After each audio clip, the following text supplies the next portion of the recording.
Every day, United Way of Greater Nashville brings our community together so every child, individual, and family in Middle Tennessee can thrive. Right now, 1.2 million Tennessee households are working hard but still struggling to make ends meet. Nearly half of Davidson County families and a third in Williamson County live below the ALICE threshold. That's asset limited, income constrained, and employed. But did you know that last year alone, United Way partners helped meet nearly 500,000 basic needs across Middle Tennessee?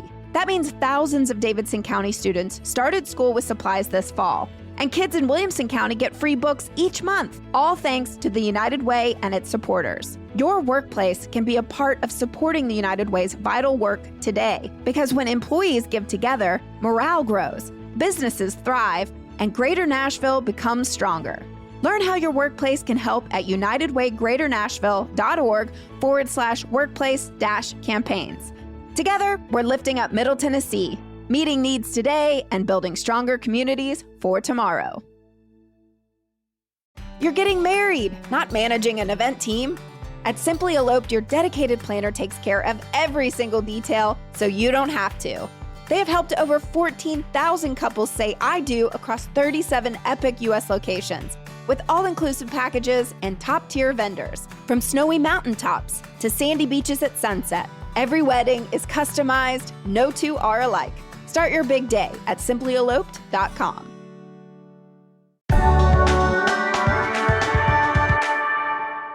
Today on CityCast Nashville, the holiday season is once again upon us, and you might be wondering how to keep those sniffles at bay. We're revisiting our conversation with Dr. Keegan Smith, an allergist at Heritage Medical Associates right here in Nashville. He treats both me and our newsletter editor, Margaret Kingsbury. From how to handle crowded airports and relatives with cats to which homeopathic remedies actually work, Dr. Smith has the helpful advice you crave, along with some great gift ideas for allergy sufferers. It's Tuesday, November 18th. Alongside Margaret Kingsbury, I'm your executive producer, Whitney Pastorek, and this is what Nashville's talking about. All right, Dr. Smith, here's the situation. You go home for Christmas. Your mother has 7 cats, and your sister's baby is coated in snot. What do you do? You'd be surprised how common this situation is, especially around the holidays. You know, and another scenario is kids who grow up in a house with cats or dogs sometimes, mostly cats, and they go off to college and then they've been away from the animal for months. They come home for Thanksgiving or Christmas and all of a sudden they can't be in the same room with the animal. I've seen that once a kid had to stay in a hotel room for the holidays, which is, you know, not ideal for sure. But yeah, it frequently happens visiting family members. And so 2 different problems here. One of them is the infection thing. You know, the snotty-nosed kid. Kids are like little petri dishes. We love them, but they share their germs. I can attest to this. Margaret's like, you're singing my song. And so for the allergy, that one you have to prep ahead of time. So if you know you're going to a family member who's the crazy cat lady or whatever, then you got to be planning ahead of time. Antihistamines are great. There's kind of 2 parts to an allergic reaction. The first one is the one most people are familiar with. I call them sneezers. You walk in a room and they have sneeze a dozen times and then the eyes start to get red and itchy and swollen and the nose gets all runny. And, you know, that's what most people are used to.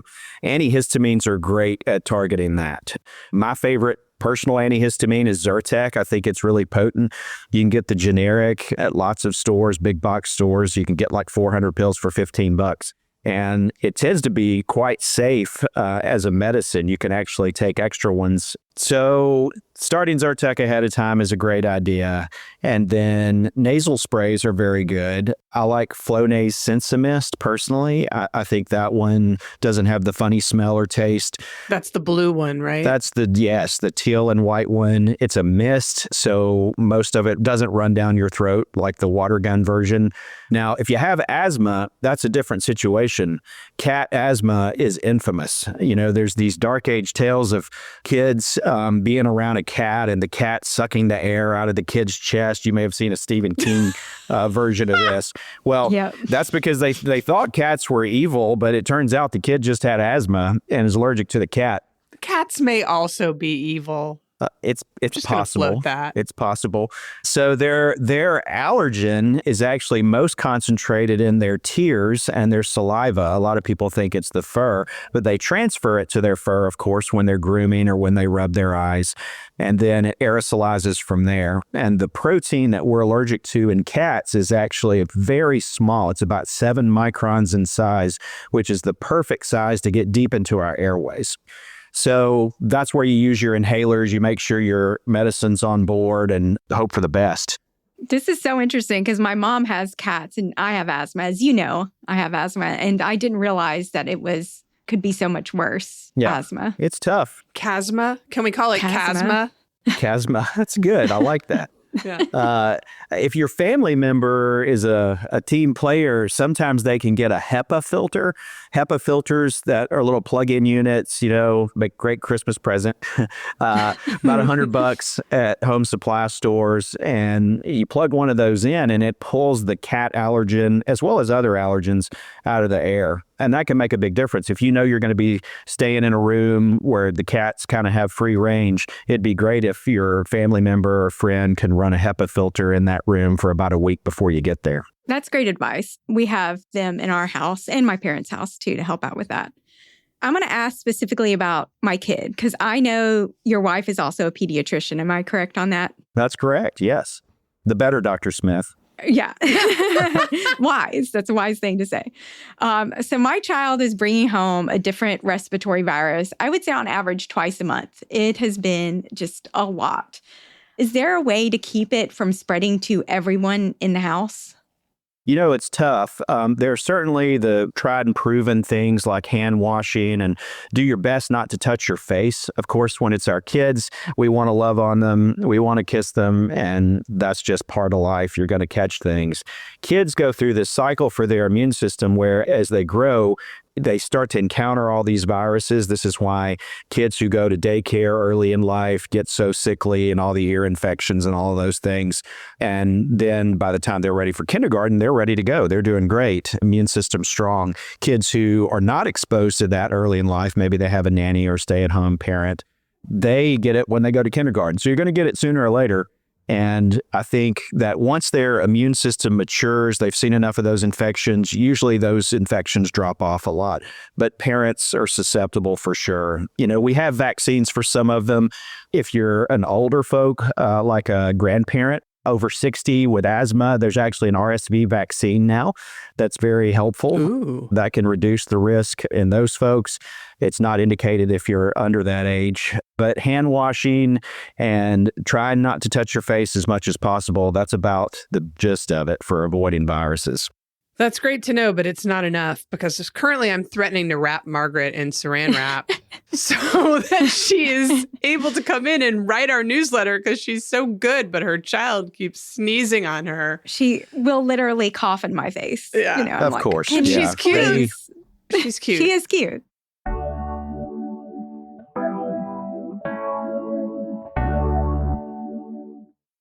Guess what? CityCast has some news.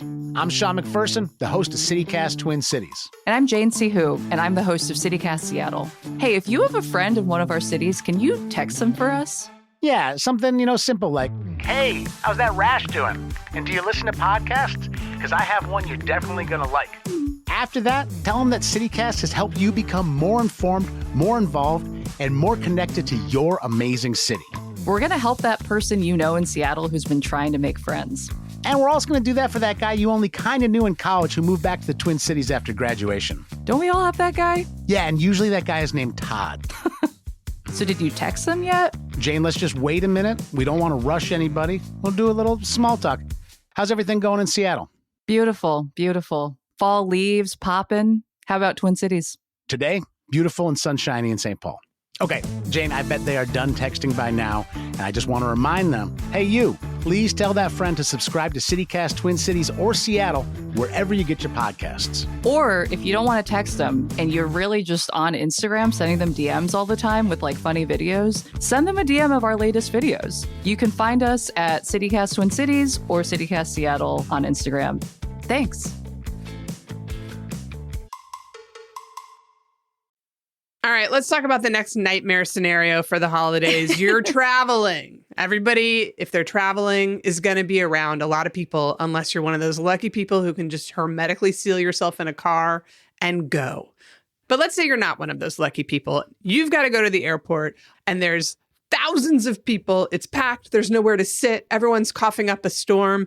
What do you do?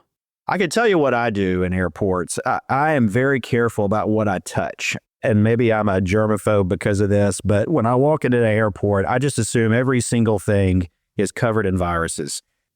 And so anytime I touch something, I try to make sure, okay, I'm washing my hands before I eat anything, or certainly before I touch my face. And I'm just going to be careful as I go through.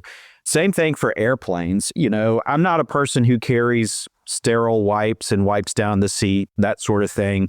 But I try to be cognizant about the seats and things that I touch on an airplane. When you're in line going through security, you're just going to be around people, and people are going to cough, and you hope they cough into their elbow, but they often don't. They don't. And so, yeah, what are you going to do? It is now socially acceptable to wear masks since the pandemic. Before that, you would have looked a little awkward. But now I think people are okay with that. So you can certainly do that. I personally don't wear a mask when I travel anymore since, the virus is a little more contained now. But that's certainly something you can do if you're a susceptible person. If you have an immune deficiency or you have other respiratory conditions, that's a good way to try to avoid viral infections. And do those same sort of guidelines apply for shopping malls, church, all the other places where we gather as a community this time of year? For sure. I don't know if you guys ever listened to Malcolm Gladwell's podcast, Revisionist History, and some of his writings. His newest book has an interesting chapter about super spreaders. Some people, some individuals, just by the way they speak and by the way that their mucus happens to bridge across their vocal cords, can project more viral particles and more respiratory droplets than others. And if you're around one of those people, I'm not sure what you can do. I think it's just going to happen. But it's an interesting concept. And I think you do your best to try to stay away from large crowds, but inevitably we're social beings and we want to be around people. So sometimes you just have to take that chance. What illnesses are you seeing the most this year?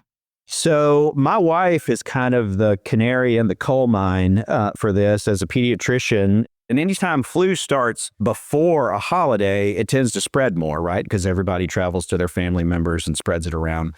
Respiratory viruses are circulating. There's all sorts of those, rhinovirus, metapneumovirus. It almost doesn't matter, which one you have. They're all treated basically the same way.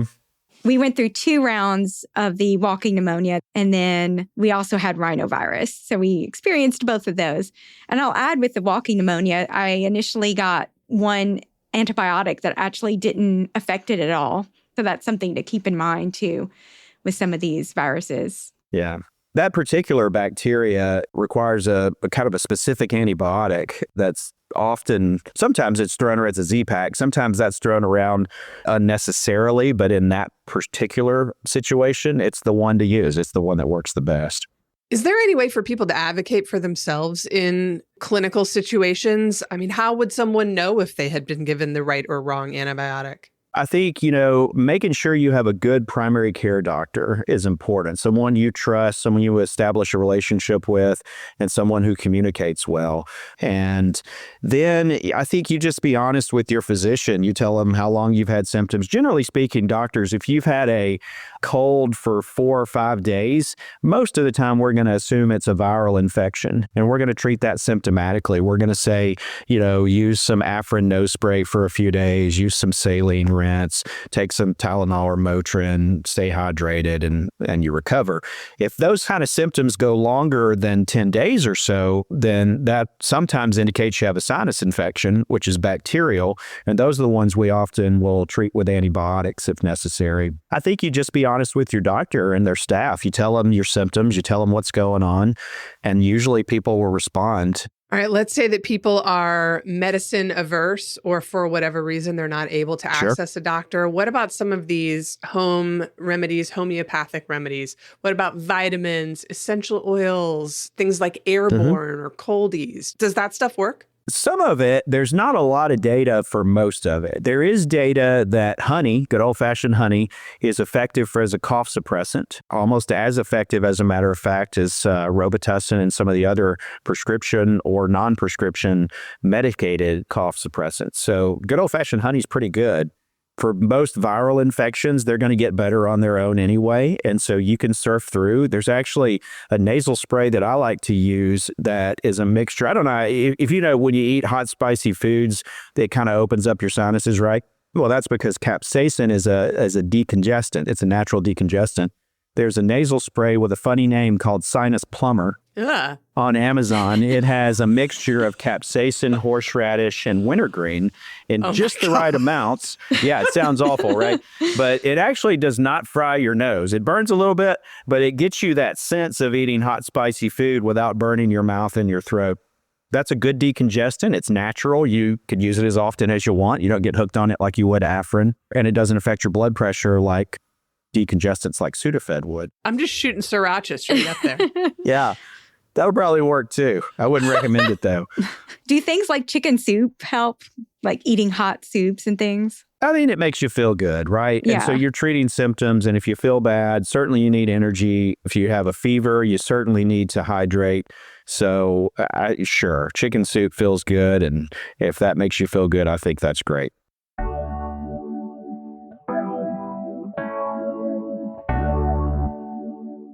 Is it true that people get sicker in the winter? And why is that, if that's the case? Yeah, there's more respiratory viruses that circulate in the winter. And that's a well-established pattern that we had an interesting thing happen during the pandemic, during the lockdown. So RSV, respiratory syncytial virus, is an infamous wintertime illness in children and adults. And typically that is a virus that starts around December and peaks in January or February and then kind of fades away in March. And you almost never see it in the summer. Well, that got turned topsy-turvy during the pandemic. The lockdowns prevented much RSV spread. And then when we opened back up, all of a sudden we were seeing lots of RSV peaking in the summer. And that just goes to show you that viruses follow our patterns and we have exposure, and that's how it happens. Flu tends to circulate in cooler months. So flu circulates in the southern hemisphere during our summer. And that's usually how we try to predict what to put in the vaccine based on what's circulating down there. And then it comes up north, when our winter arrives and circulates here, and it's just a cycle. Let's talk about what you think would be some lovely gifts for people who either suffer from allergies or have little petri dish children running around their home or generally feel like they get sick more than the average person. What are some great gift ideas? So I mentioned the HEPA filter earlier. Those are affordable. As long as it says HEPA, H-E-P-A, then it will function well to remove an allergen. Some of them are louder than others. Don't get the ones that say HEPA-like or HEPA-type because those are not true HEPA.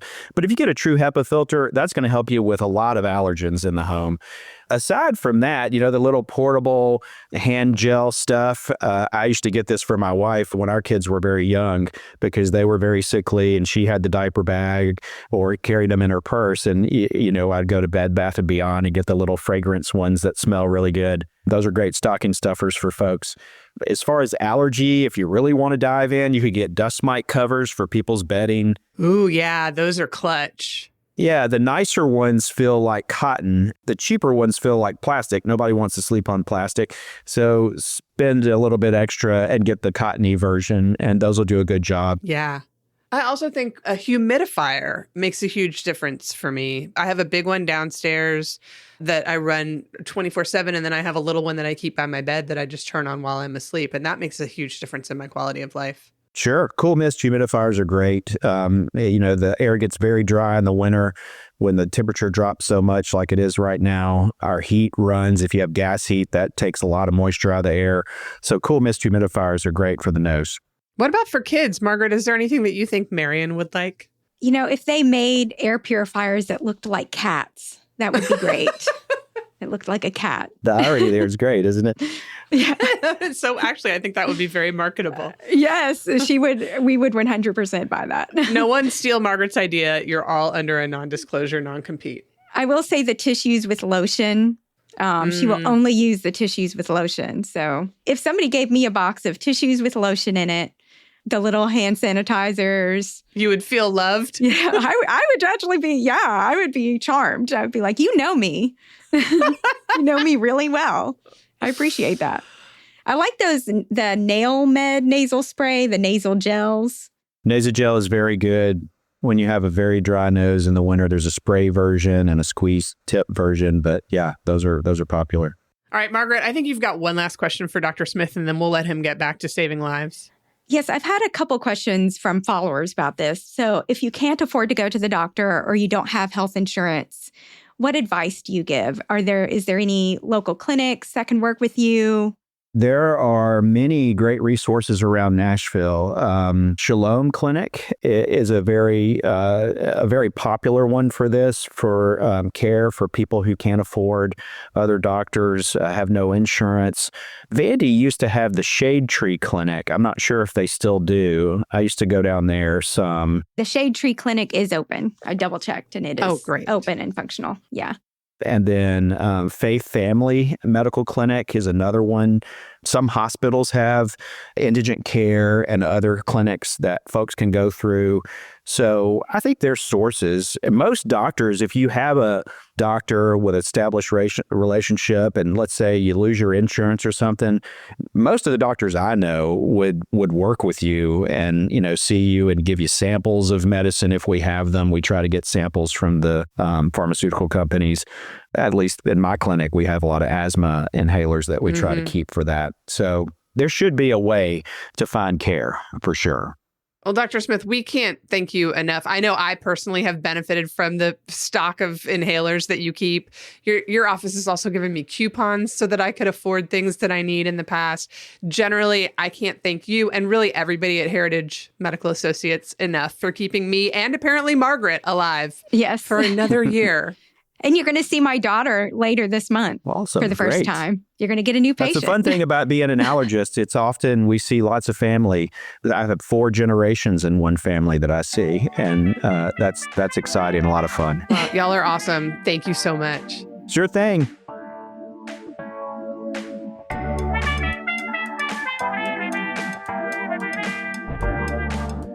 That's all for today here on CityCast Nashville. If you enjoyed the show, why not tell a friend? Rate the show, leave us a review, and subscribe to our Hey Nashville newsletter, where Margaret always keeps the allergy sufferers in mind. Check out her list of gluten-free pizza. We'll be back tomorrow morning with more news from around the city. Y'all take care of each other.